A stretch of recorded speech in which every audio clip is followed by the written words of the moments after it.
Still Asleep, Chapter 69. Years ago, he lost his mind, but nobody knew. How was that? And did it come fast or slow? These are things he never thought about or even considered before. He came to think the only way on earth to know is to examine what's left behind. He guessed the journal would document his fall from grace. At times, Channing knew Jesse was looking for someone to save him. At times, Jesse thought, how can people just walk right by when they see someone drowning? Channing used to wonder the same thing, but he also came to realize that people are afraid that they will be dragged down with the drowning person. Everyone knows that no one can save you. No one can live your life for you. No one can even walk with you when you are heading toward destruction. The best they can do is to care, to pray, to sit with you when you are on the ledge. But just because we know that. Channing coached upward basketball for several years. One time, the director asked him to give a talk to the kids at the halftime of each game that day. Channing didn't believe in watering down the truth, and he decided to tell them exactly what he believed. He would also end up sharing the same talk with David and Ashley's classes the next year. It didn't really differ much from what he would have told someone of any age, of his own age. Channing's upward halftime talk. Have you ever been scared? Have you ever been sad and angry and confused when someone you loved died? Have you ever felt like no one liked you or no one loved you? Have you ever felt like you were bad? I think you have all felt some of these things, but if you haven't, one day you will. Sin is a word that means doing bad. The Bible teaches us that we have all sinned and failed to be the angels that God created us to be. Let's start there. God created us all, and He created us to be like Him, loving and perfect. He created us to live forever with Him. But God gave man a choice because you can't make someone love you. Long ago, our fathers' fathers chose to love evil instead of good. They chose to love money and things instead of God, and to do wicked things to each other. Because of that, God could not let us live forever to grow more and more bad. So now, all of us will die. Even though you are only a child, the years will go by fast. One day you will be grown. You will grow old, and one day you will die. When you die, everything you fought for, tried for, did good or bad things for, will be gone. After your children are gone, no one will even remember you are here. We know a lot about God from His words in the Bible. The other ways that we know about God is how He talks to us in our hearts. More than anything else, God is love, and God loves us more than any person does. God loves you more than your mother and father. He loves you when you fail. He loves you when you do very bad things to His other children. He loves you when you hurt Him. Okay, God can do anything. God loves us completely, and we still die? See, I've left out the most important thing of all. God created us to live a perfect life with no more sin and no more tears. But we have to choose God over evil for Him to bring us home to the forever life He created us for. To bring us back to Him, God sent His Son from heaven to live with us on earth as a regular man and to suffer all the sadness we do, but also to live a perfect life and then to die as a sacrifice for all the bad things that all of us would ever do, so that He could claim us and bring us back to heaven after we die and to live in our hearts while we are alive. He also came to show us how to live this life and how it is that we can follow Him. When we do bad, God speaks to us through our heart. My son would not be mean to anyone. He has God in his heart, and he can hear God better than anyone I know. When someone was mean to him, I told him that they either did not know God at all, or they will one day feel very bad for being mean to Him. Have you ever been really mean to someone? I think we all have. I asked David to think of a time when he was mean. I said, "Didn't you feel bad?" He said, "I grieved." The only time we feel worse than we do when someone really hurts us is when we are really mean to someone else. That feeling is God calling you back to Him. We need to hurt inside so we can realize that we need God to save us. I've done really bad things. I still remember them at times, but I know that God has forgiven me and He helps me try to forgive myself. I've been a real loser and I've been real bad. I cannot live life by myself without screwing up badly. God has always helped me, even when I didn't follow Him. He helps me all the more since I have told Him that I wanted to follow Him. Still, I often fail to do the right thing. There are evil men who claim to be Christians, but do not love God or follow Christ. And those who have given their lives to Christ are not perfect either. In fact, I have friends who are not Christians who live a much better life than I do. But I continue to be better than I was because I decided to let God into my heart, and God will make me perfect one day. That is one thing that God has promised everyone who asks Him into their hearts, and it is a beautiful promise. God wants us to know that we cannot do it on our own. He doesn't want us to suffer, but it is in our nature, the very way we are, that makes us try to do all things on our own and turn our back on God until we realize that we cannot do it on our own. Jesus tells us that we all have to be like a child to enter God's kingdom. What we need to do is think about how bad we feel sometimes, how we would rather be good, and how we wish there was someone who would love us no matter what we do or how badly we screw up. Asking God to come into your heart and telling Him that you want to follow Jesus is definitely a way to heaven.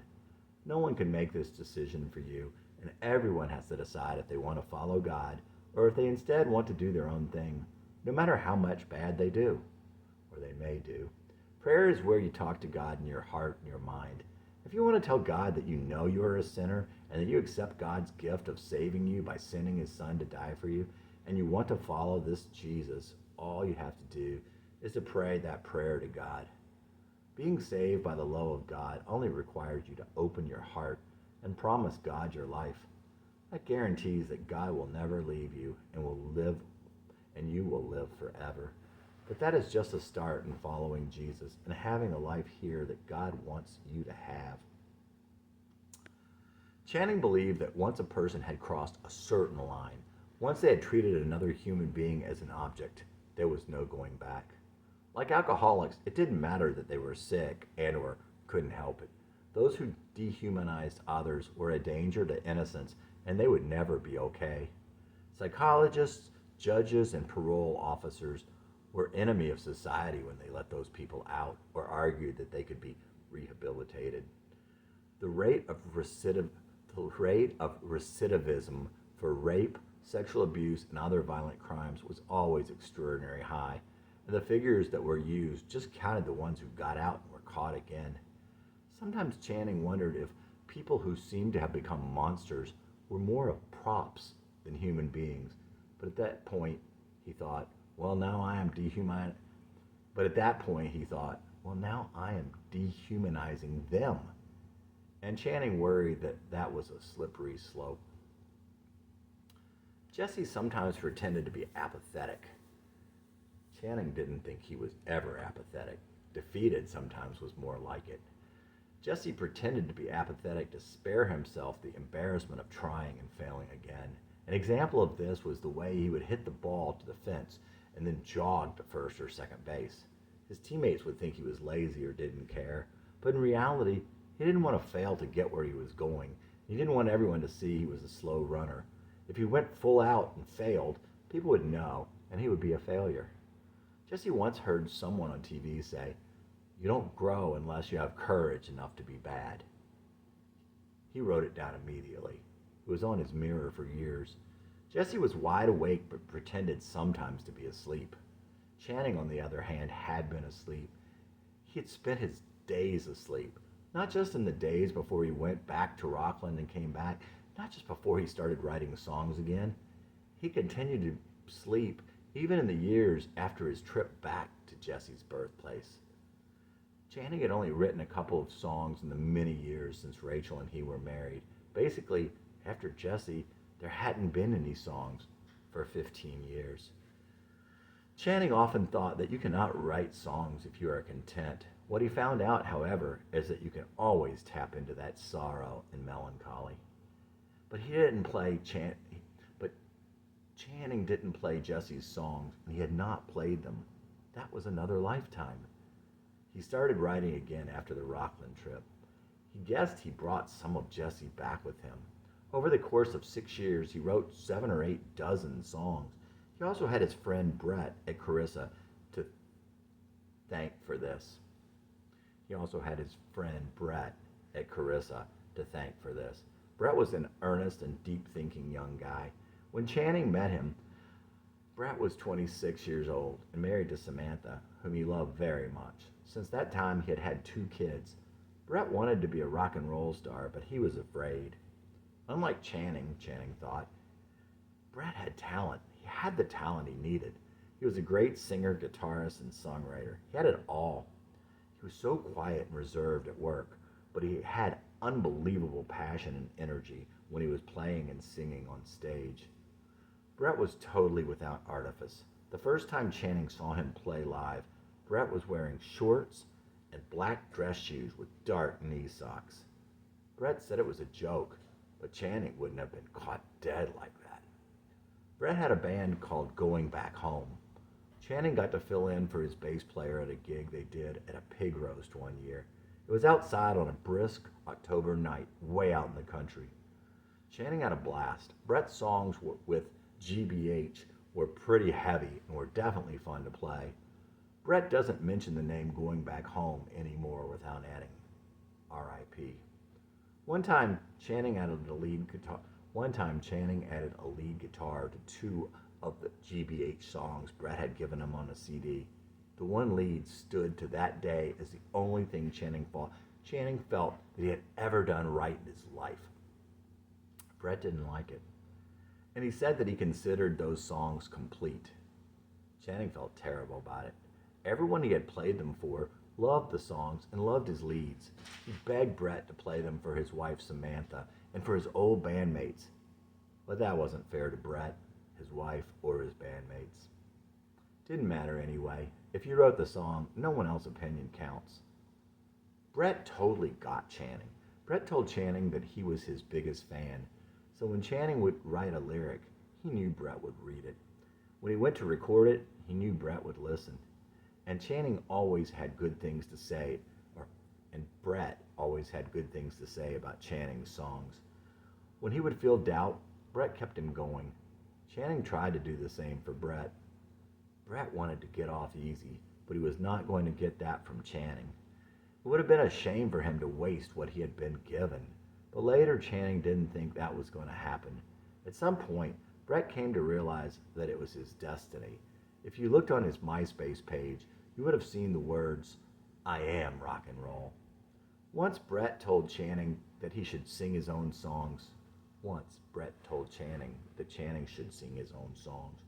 That idea seemed so strange to him. Channing could not sing. You mean 'cause someone else singing your songs would be like acting? No, I think someone else singing your songs would be like stealing. Channing at this time had also made a friend of a talented young singer who had been singing with her boyfriend on street corners downtown near his office. Hannah was of medium height and somewhat big-boned with great locks of flowing, wavy red hair. Back then, she sang him a song of hers about getting pushed around, and he felt a connection. Later, she sometimes seemed like an only child, somewhat always in the center of things. When she was like that, she was brusque and pushy and superstitious and not so attractive. But once he saw her somewhat drunk in a soft sweat dress, and she looked small and seemed soft, especially when she hugged him. Sam was scrawny but not short, had a lot of acne, and had scruffy, not thick 2 or 3 day growth. He seemed unclean, but Channing kind of doubted he was. Sam had an amazing voice and presence, but was by far best when he sang with Hannah. He had definite ideas of where he wanted to go. He wanted to be recorded on $10,000 microphones, and how he might get someone to pay for it, lawyers who saw him on the street. Channing had thought Sam was married to Hannah, and he wondered if Sam was the one who had pushed her around, even though she was kind of bigger than he was. Channing wanted them to sing his songs and gave Hannah a CD of his. She didn't seem interested in recording his songs, so he told her about what Brett had said. Hannah at hannahmusic.com. Brett is right. You should sing your own songs, or at least have a plan of sending a demo or something to some record company in Nashville to try to sell your songs if you don't want to do them yourself. I'm not really interested in recording your songs, not because I don't like them, but because I really need to record my own songs before I start doing other people's songs. I think finding a band is a great idea because then at least you'll have lots of other ideas coming at you all the time. Suggestions, thoughts, even other people's mistakes sometimes turn out to be exactly what a song is missing. I'm glad you're so inspired, though. Anyway, the Nashville Music News and the NMS both have a special section devoted to people looking for musicians. Meanwhile, Sam runs the open stage at Fallen Angels every Wednesday, so please come out and play if you ever want to. Things usually get started around 10, which I know is late, but pretty standard for bars. I'm glad you found a plan. Come out and share some songs sometime, Hannah. Fallen Angels was part local tavern, part rock bar, and part pool bar. There were locals, there were college students, and there were bikers. Email. Channing at Channing Songs. Thanks, Hannah. So sad you won't be doing my songs, though. You are great. But you've got your plan, and that's the key. Nah, no Nashville. I'd rather kill myself trying to give away 10 CDs that are mine than get royalties on 10 million units of someone else. You singing on an album of my stuff that I sequence and arrange is still mine to me, but maybe me trying to sing with someone else is even better.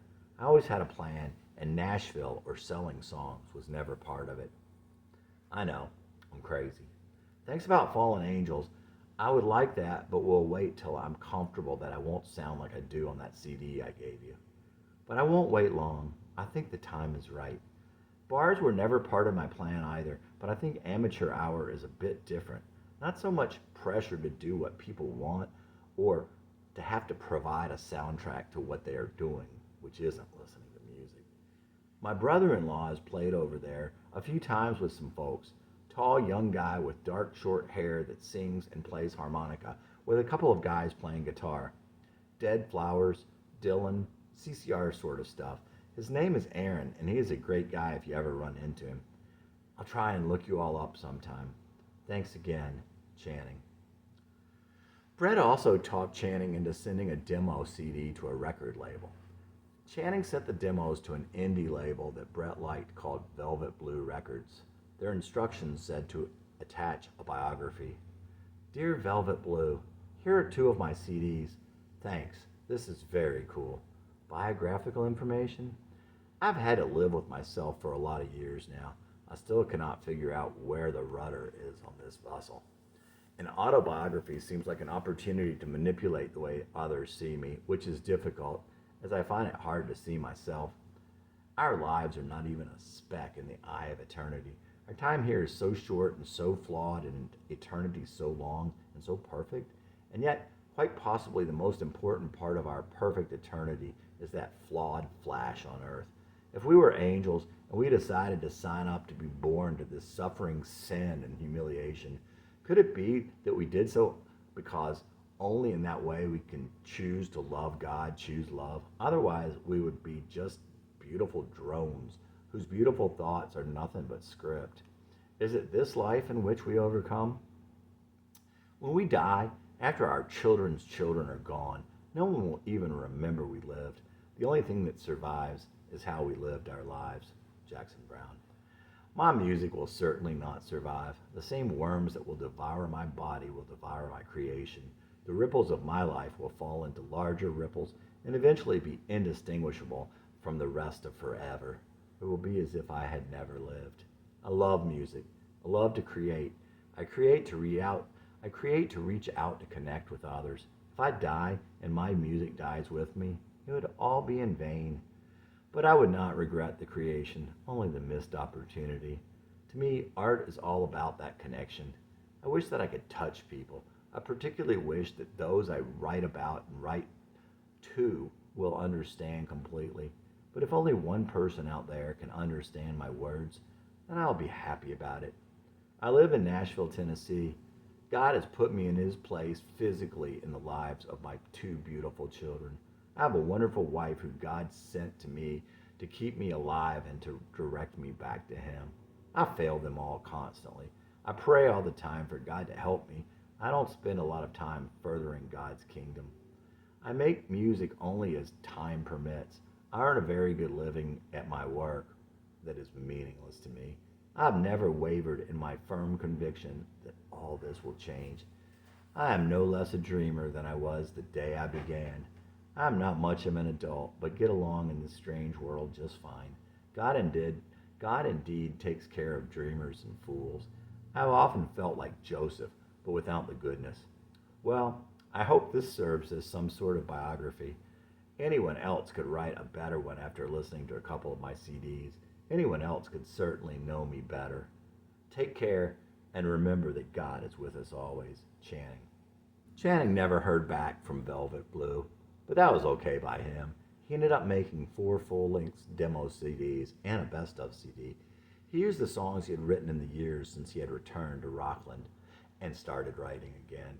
He called that period the Chan Songs years now, and he called the compilation the best of the Chan Songs years. That period was over, but he was still writing again.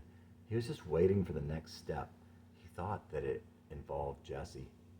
Channing wrote a great majority of these songs on his steering wheel. Scary. He thought it was possible to write a lifetime of songs on your steering wheel without killing yourself. But he didn't think it was possible to write a book on your steering wheel without some kind of death.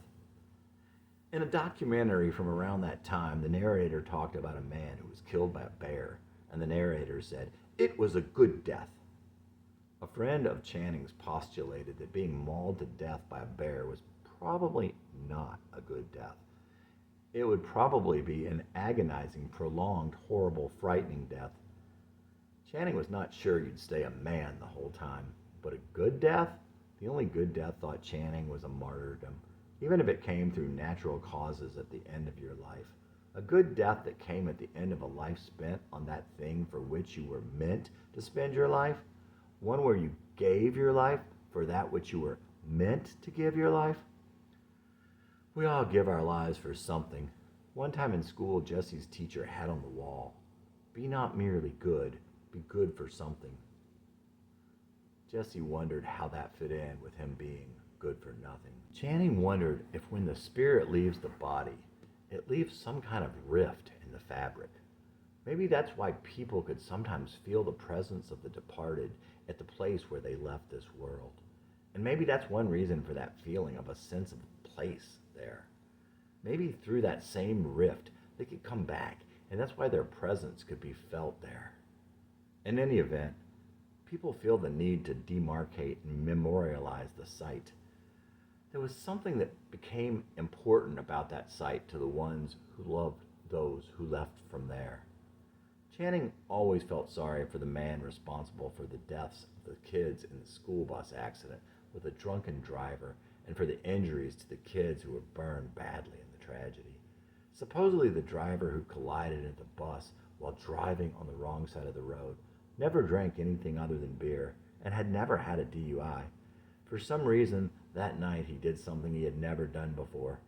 Channing thought that maybe he was getting over a girl.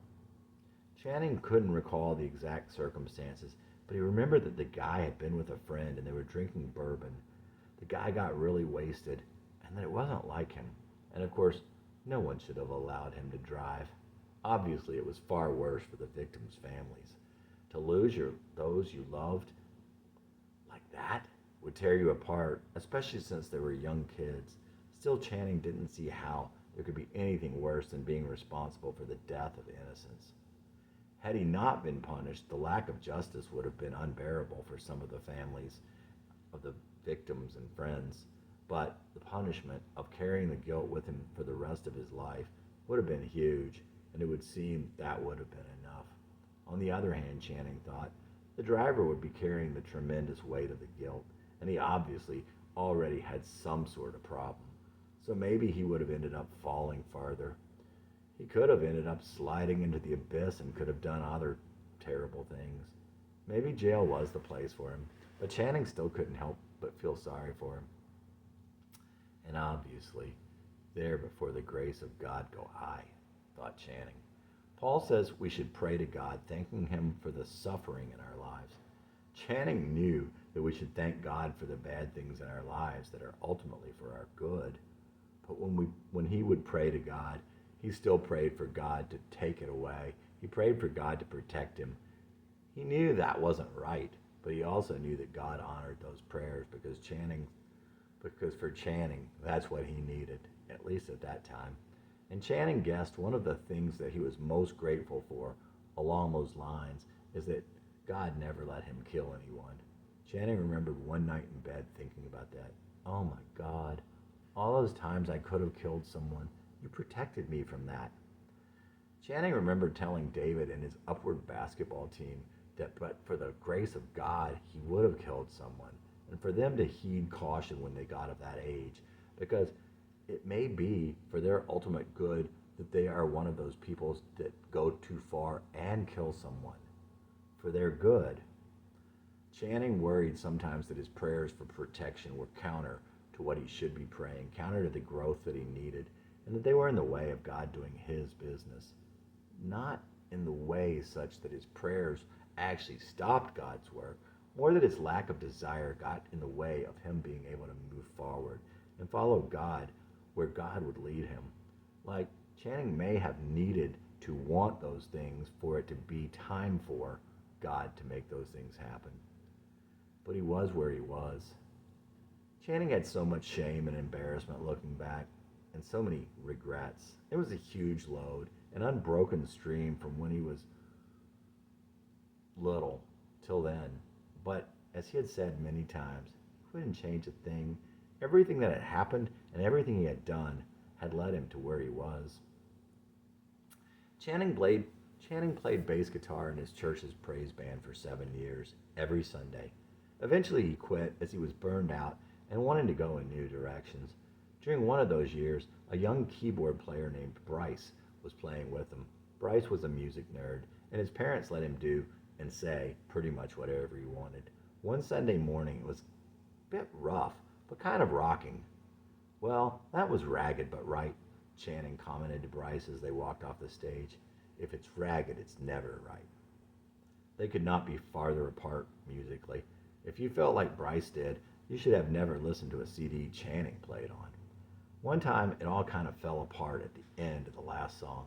Their rhythm guitarist, Glenn, had played all types of music for a lot of years. As they walked off, he said they just went a bar too far. Sounded like the story of Jesse's life. Channing went home and wrote a song about a bar too far. Glenn had a head full of wavy white hair, glasses, and was nice to everyone. He probably didn't know what to make of Channing. Glenn came up to him once and told him, "The youth band idolizes you. Did you know that?" Another lady in the church told him, "My boys think you are so cool." Here's why all of that was too funny to Channing. He had never been cool. In fact, he would never be cool. But one day, he might be blazing hot. Jesse had always seen his life as a shooting star blazing across the sky. This world is not your home. Matthew, I'm writing these words to you 'cause I don't know what else to do. I've been trying for a long time to find a way to get through. I loved you more than a brother, but that was so long ago. There wasn't enough love in me, so I just let you go. You felt so alone, but you never were on your own. This world is not our home, and we are not our own. Matthew, what I'm trying to say, we can't make it by our own will. It's the only good news in a fallen world. The Lord is God and be still. Matthew, the Lord is over your shoulder. Why'd you think you'd only fallen so far? I promise you he'll give you his peace if you let him into your heart. I know you wanna go home and never be alone. This world is not your home, and you are not your own. Channing Matthews. Chapter 70. Matthew, Channing's adored little brother. Channing abandoned him when Matthew needed him most. When Channing got married, he left Matthew and his mother alone. A man is supposed to leave his mother and start a new family. It has to be that way. It's the only fair thing. But Channing barely had love enough for one. There was no love left for Matthew. Rachel and Channing used to play games with Matthew and his girlfriend Jennifer. Channing made it a competition, trying to help his wife win. Then Matthew moved to Indianapolis, and soon afterward, he and Jen, his girlfriend from that time, were married. Matthew always loved sports. He always wanted to do the right thing also. And he was the best friend. He was the best friend a person could have. He always wanted to be in love. He'd treat girls like princesses, which totally took a lot of them by surprise. But later he would tend to sap all the energy out of them and could be quite demanding. After high school, Matthew tended to make friends with losers. Jennifer always had to outdo everyone around her. If someone told a story about how bad their husband was, she would come back with, Matthew is the worst husband. If someone would say, my husband is so good to me, she'd immediately come back with, Matthew is the greatest husband. Jen was the epitome of the only child. It was always all about her. But an only child with some dark in her childhood, she was quite insecure below the surface and prone to bipolar mood swings. It was a miserable time for Matthew, but Channing didn't know. Matthew's marriage was horrible, and his job was pretty bad also. Channing just thought he was one grumpy asshole. Did Channing care enough to know? The time came when he left his wife for what he thought was his one shot of love. He had reason to leave her. She had nothing for him, and he could not live like that. Not to say she deserved it, just that it was what it was. But it meant that Matthew was leaving his two precious little boys 6 hours away. Everyone knows that's wrong. And Channing told him. He wasn't being judgmental, but Channing wasn't being supportive either. And that's not what love is. Later, Channing came to find out the things he didn't know, and he was very sorry. But even at the time, Channing could feel Matthew's loneliness. Matthew felt alienated and isolated and homeless. He missed his boys and felt such guilt, and there would be years he could never get back. Channing wanted to tell Matthew that God was right there. He hadn't really fallen so far, and that none of us can make it on our own. Winter in Wisconsin. Another winter in Wisconsin where it gets too cold to snow, and the clouds won't break till June now. Been here long enough to know. My two boys are back in Indy. They're still living with their mom and a man they call Terry, but at least it isn't Dad. Got a lot of miles on a leased car and no money in the bank.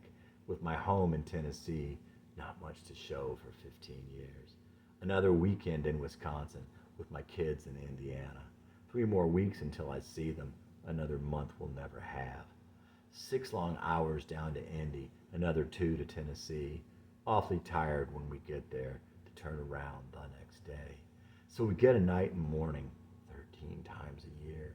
It's hard to be a dad just part-time if you can't be here. Another year up in Wisconsin. Another year of love they've missed. Another ring around my heart. Another year I'll soon forget. Another winter in Wisconsin where it gets too cold to snow and the clouds won't break till June now. Been here long enough to know. Channing Matthews. When they lived on McKendree, Ashley was going to be the princess of McKendree Place. Catherine McCormick, the mother of the previous princess, told them. Catherine may have always been overweight, but she knew how to dress for it in big, long, thick cotton dresses. She was very pretty and open. You always felt good in her presence. Both she and her house always said, Southern living to Channing. They had a happy life on McKendree Place, and they had really good neighbors. They all ended up moving, and that was too bad. But all things must pass. Anyway, the past princess of McKendree Place was named Elizabeth. Sometime after they had moved, Beth had a boyfriend named Ryan. Channing met him a couple of times when they were visiting. Ryan was pretty short with black wavy hair. He was kind of quiet, a musician and an artist. He was a really nice and cool kid. But the time came for Beth to move on. She still loved him, but there was someone else for Beth. Beth's brother Brady was born the same year as David. Brady would be David's first best friend. Brady was a sort of skinny and pretty laid back skater kid with long eyelashes. Everyone liked Brady. Had the McCormicks not moved, they would have been a couple of amazingly popular kids, especially with the girls. By all rights, they should have been best friends from those times through forever. Channing carried much of the blame in why they were not, but in spite of the distance, 500 miles, they shared a close bond even then. Rachel and Catherine and Channing were picking up David and Brady from camp one summer, some years after they had moved. Channing was in the middle seats of the van, and they were talking in the front seat. Catherine told Rachel that Ryan had been killed while riding his motorcycle in California.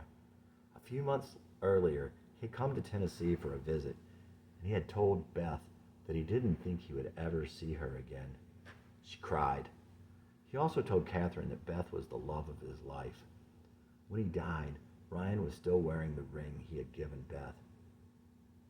Ryan sung, Mrs. McCormick, I'll never get married. Beth was the love of my life.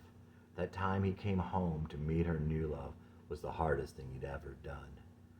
Ryan, this is your song. Beth, you can sing along. He always said you sang like an angel. I know he's waiting for you there. Up there where life is more fair, and you can be loved by more than one.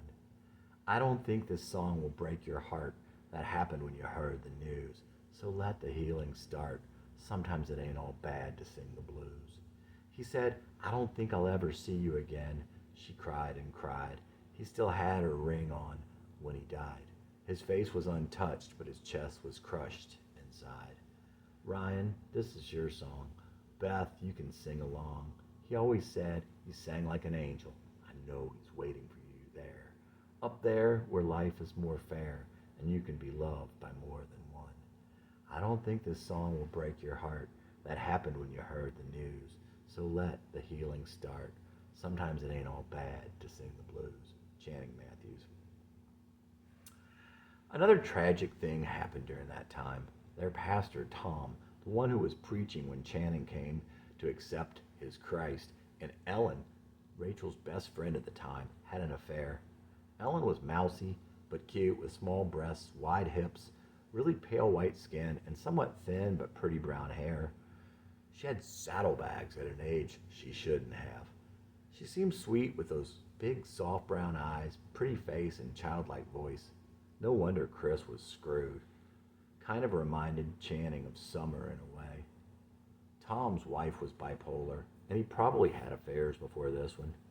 Tom was 10 years older than Channing, a little chubby, but not so much so. Not real tall, but he had a presence. He was clearly of Irish descent, was a control freak, and apparently had other affairs in the past. Channing liked Tom, and Tom also seemed to like Channing, and he was probably attracted to Rachel. Tom was a hard worker and was into everything. People thought his sermons were directed straight to them till that last year. Maybe it was because of what he was doing, but they did not resonate with Channing the whole last year. It was not just any affair. And I will hide this affair but continue an affair. And I will threaten his sheep, her loving husband affair. And I will move in with her when his life at the church comes down around my feet affair. And I will abandon my wife of 30 years affair. And finally, and I will marry her and have her loving husband's children half the time at least affair. That caused a bit of a crisis of faith for some people in their church. Channing worried about Rachel, and David was sad because Tom had baptized him. To Channing, it just shows that a Christian can turn their back on God. The Bible says returning to your life of sin is like a dog returning to its own vomit and eating it, of course. It makes it clear that it is unlikely you will ever return to the fold. but it does not seem to say that it is impossible. At the time, before he knew exactly what had been happening, Channing thought maybe they had an inappropriate relationship of some sorts, not a sexual relationship. Channing was going to talk to them, but like the letter to his grandfather, he dropped that. It was not because he considered either of them Satan, nor his grandfather either. In this case, it was because of his motivation. Channing thought he could get through to people. He felt that he really knew people, and he could connect with them and understand them and communicate with them. Like music, the very things that Jesse was worst at became strengths. Jesse had been pretty much socially retarded, but that meant it was to feed Channing's own ego. Yes, he cared about them, but if his primary motivation was to feed his own ego, he needed to leave it alone. If it was meant to be, God would send someone better for the job. Channing believed that Ellen would be unbelievably sad one day. Yes, Tom would cheat on her, but much, much, much worse. She had the greatest guy ever, and he truly and deeply loved her, not to mention needing to return to God, but Channing thought, I'm there also. Darkest hour. This is crazy. You're throwing it all away. Everything that makes your life worthwhile. Can't you remember that special smile he never gave to anyone but you? Oh Lord, please don't let this song be sung in vain. I don't want to spend my life making art out of pain. Oh Lord, give me more of your power. Touch me with your healing hand. Come to me in my darkest hour. Show me what it is to be a man. Your pretty little daydream, a terrible beauty, but only if you walk away. Don't spend your life bringing two men down and filling up your children's life with rain. Oh Lord, please don't let this song be sung in vain. I don't want to spend my life making art out of pain. Oh Lord, give me more of your power. Touch them with your healing hand. Come to us in our darkest hour. Show me what it is to be a man. Make me not afraid to be a man. Channing Matthews. The same pastor who ran off with one of the church members once said that he knew Jesus was a type A personality. Tom had preached a lot of good sermons, but Channing believed he was off his rocker there. In fact, that was in the last year, and Channing didn't recall any good sermons during that time. He didn't think God was with Tom, in church or otherwise. Channing thought, if you run from God, God will not be with you. He will still be there for you, but God is not going to follow you into your sin. You'll need to turn to see him. The shortest verse in the Bible is Jesus wept. There is not a shorter verse that says Jesus ran, and yet he was always exactly where God wanted him to be. In all things come and do God's time. In The Fate of Saints, Jesse wrote that he felt as though the fate of saints had rested on the sinner. Sometimes he wondered, does God need us in order to accomplish his will? And Channing thought, there are those that would say no, that flies in the face of God being omnipotent. He didn't know. Why would that be? God created the laws for the good of all. Maybe it is required to be this way. Maybe not. But if they are necessary, that sure puts things in a different light. If the fate of sinners rested on you, wouldn't you be different? Channing's journal. Is God omnipotent? Omnipotent as in having all the power? Nothing is even a test or requires effort? Not omnipotent as the most powerful. Most Christians would say that God does have all the power. So again, if God is omnipotent, how can he need me to save others? Some would say that he does not need me, but it is in his plan to use me. I can understand how that would help me so the plan would be good. Not that God asks me to approve his plans, to judge that which I cannot understand, but I'm good with that. But what if he did need me? Wouldn't there be an urgency then? An urgency that may or may not exist if he did not? It would certainly be about life and death. If God is omnipotent, why was there a war in heaven?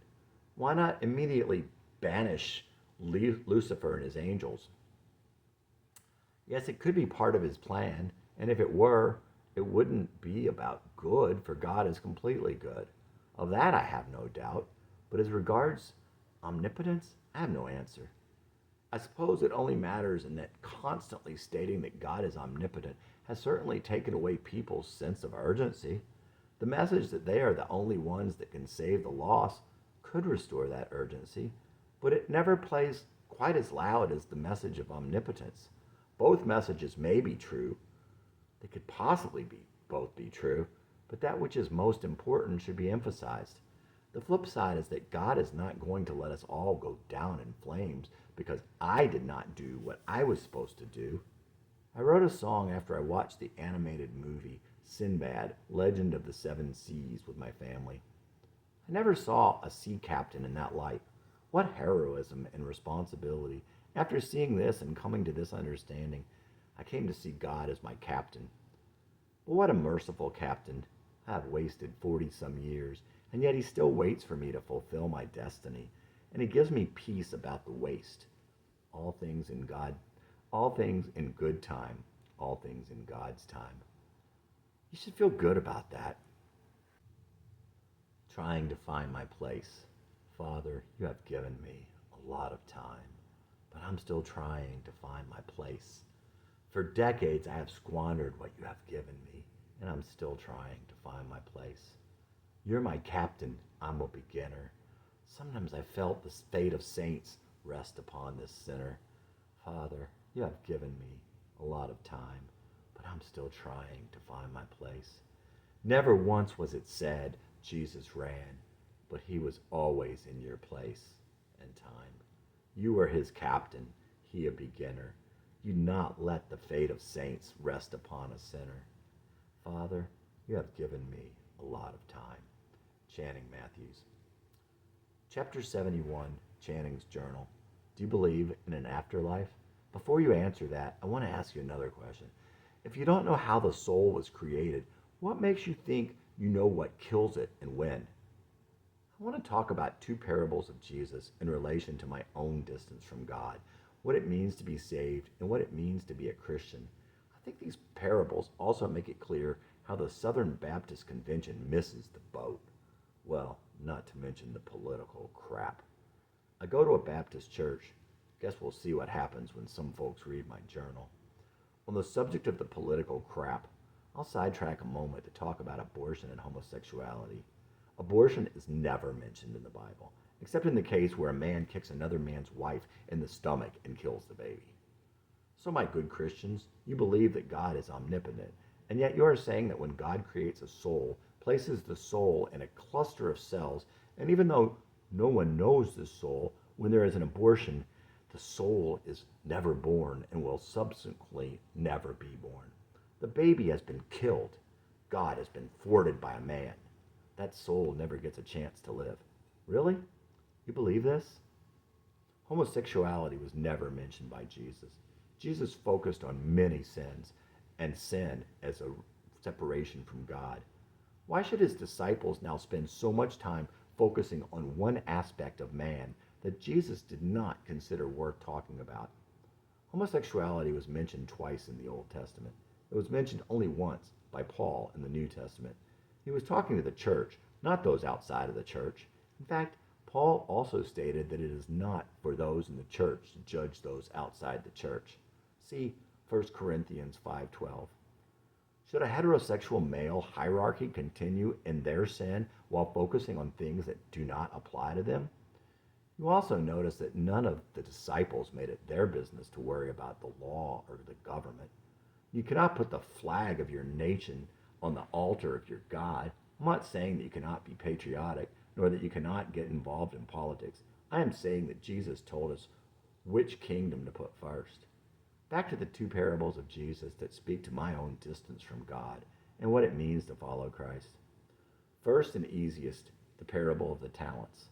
A manager was given 1 talent, a sum of money, to manage while his master was away. Think of the master as the owner of a business, some sort of client or some upper-level manager. Another manager was given 5 talents, and a third manager was given 10. The managers with the 5 and 10 talents doubled the money in the time the master was away. When the master returned, he gave them each more money to manage for him and told them what a good job they had done. Because you have been faithful to my trust in small things, I will trust you with big things. Then it came time for the first manager to account for his managing of his master's money. I know that you are a real hard ass, so I locked it up. Here you go. And he handed the talent back. The master fired him, took away the one he had. Jesus says, you know what? That's the way it is in God's kingdom. If you are faithful with a little, he will give you a lot. But if you don't do anything with the things that God entrusts to you, he will even take those things away from you. The church needs to hammer this home. If you aren't doing anything for the good of God and man, you aren't part of God's church. You are missing the message and you might as well stay home. It's no longer what we did, it's what we didn't do. That was the easy one. Now to the difficult one, the story of the sheep and the goats. Jesus says at the end, he will have to judge us. He doesn't desire to be our judge, but he has been appointed to do so. He will divide us into two groups, the sheep and the goats. Some of us will say, hi, Jesus, old buddy. And he will say to us, who are you? I don't know you. We will say, look, we went to church and we told people we were Christians. You know, we even had Christian businesses that prospered. And we only sold our stuff to good Christian people. We went to Bible study. We bought fish and put them on our cars. Jesus says that he will say, look, guys, I was hungry and you didn't feed me. I didn't have any clothes, but you never gave me any clothes or money. And when I was in prison, you never came. But Jesus, dude, we never even saw you.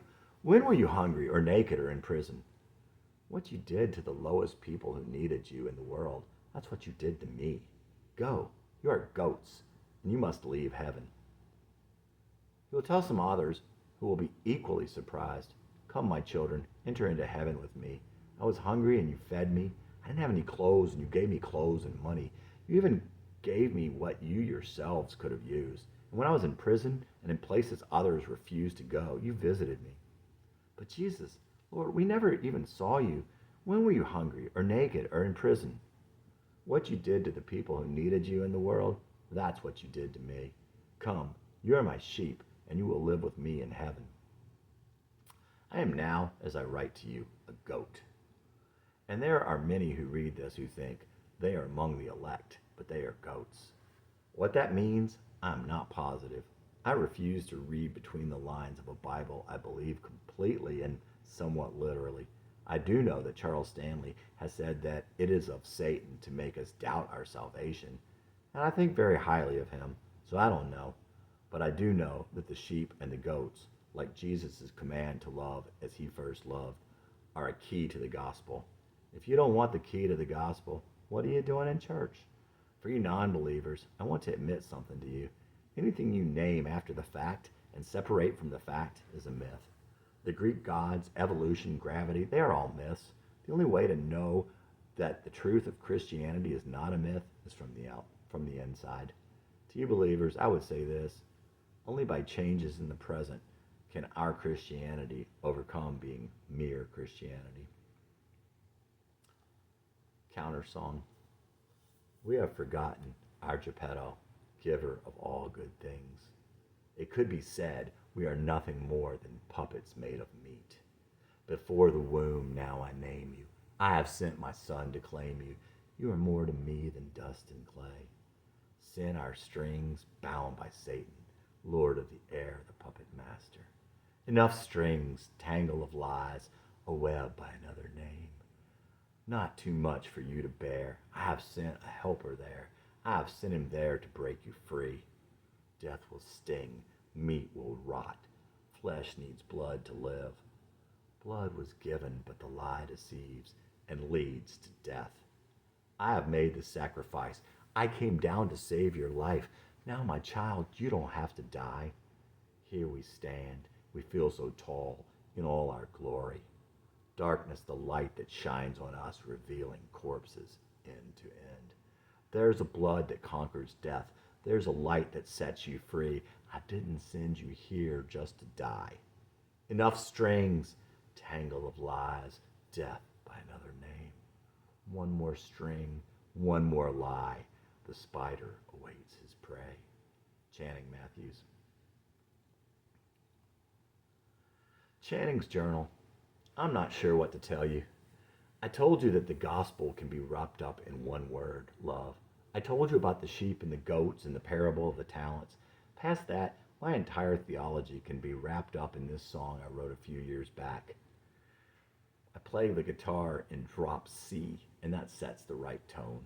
I would hope the verses are creepy and the choruses anthemic.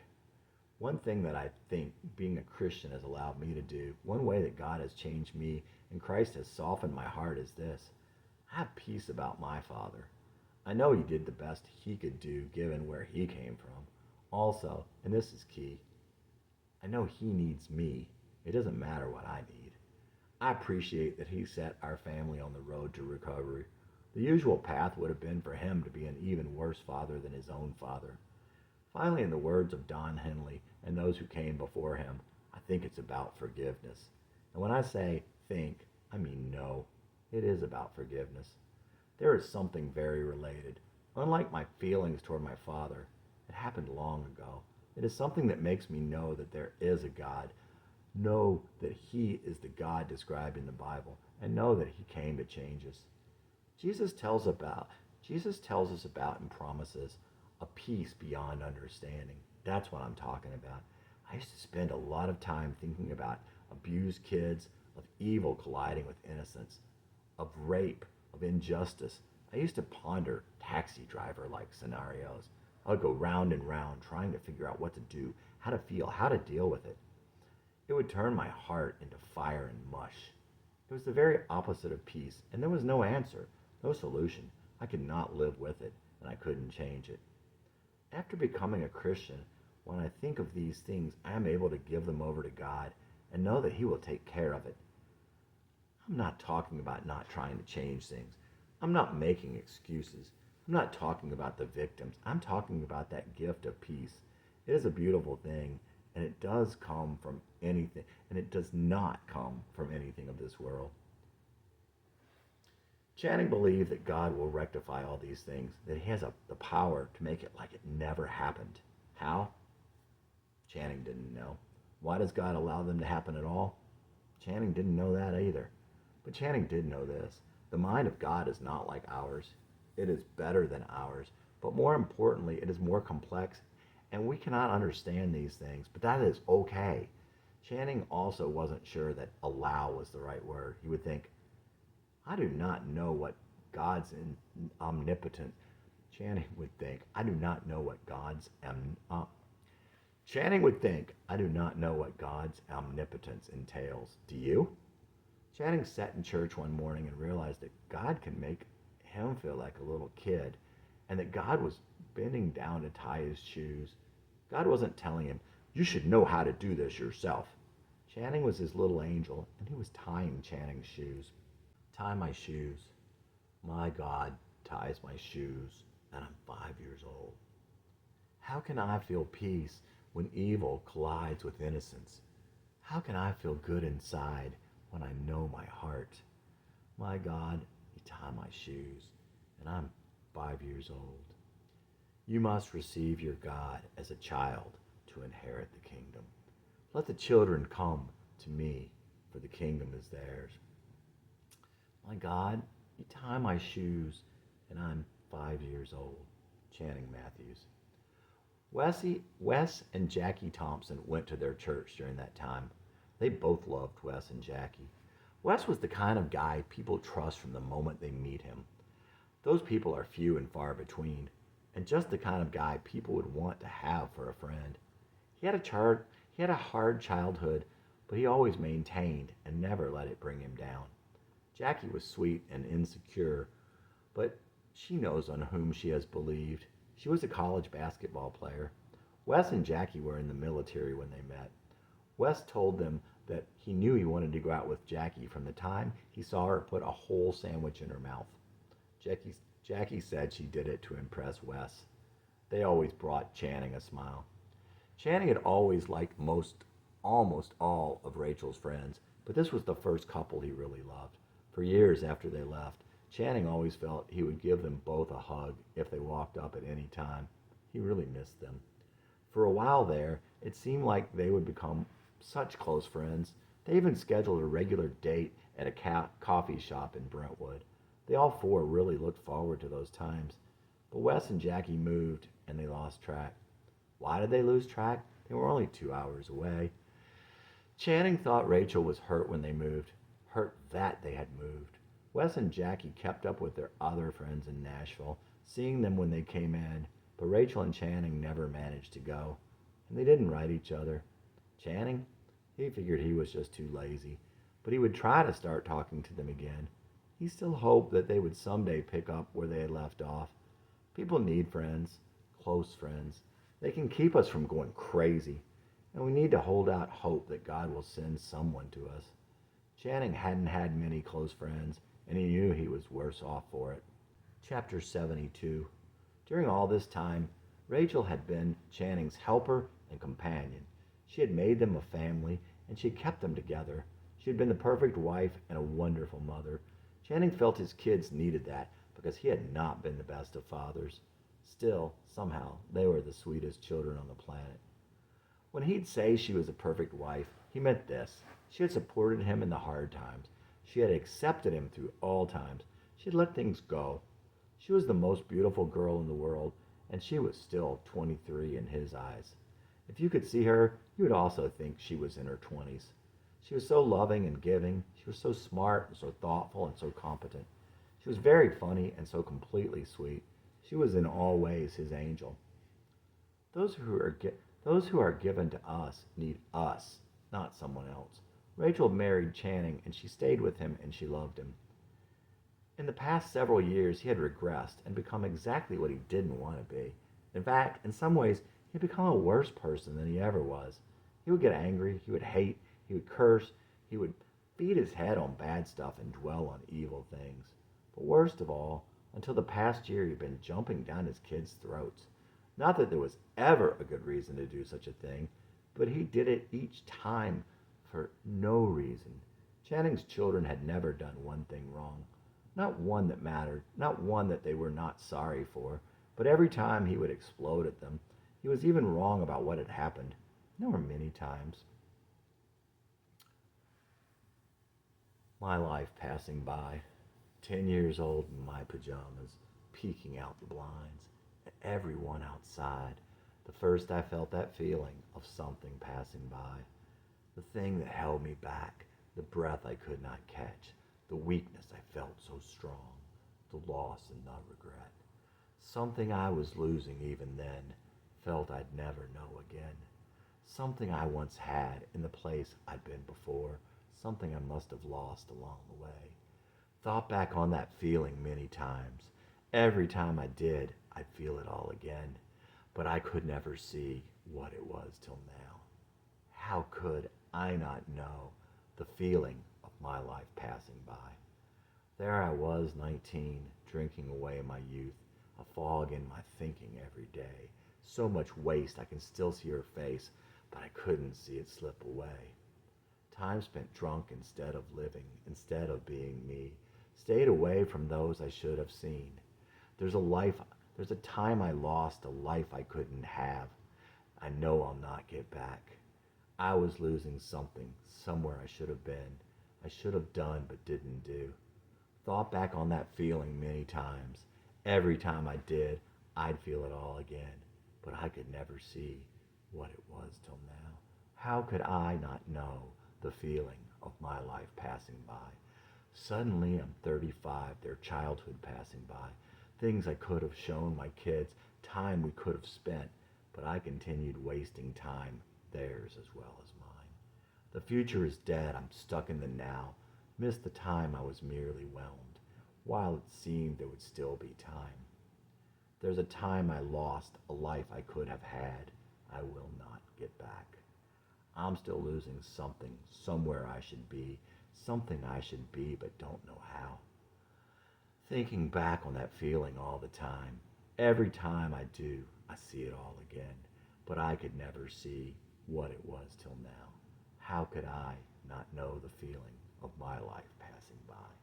Channing Matthews.